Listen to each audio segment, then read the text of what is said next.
Yan, good morning mga kaprobinsya. Nakauwi na po tayo, no?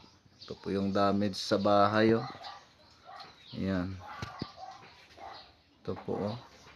Binagsakan po ng ng mangga. Yan po. Yan.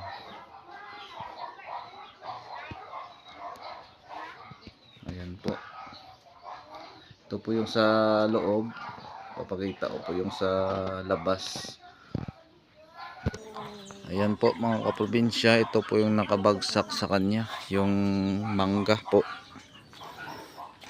Ayan po, buti na lang po sumabit po siya sa kuryente. Kung hindi po siya sumabit, sigurado sira yung kusina natin. Malaki yung damage. Dahil sumabit po siya, hindi po siya gaanong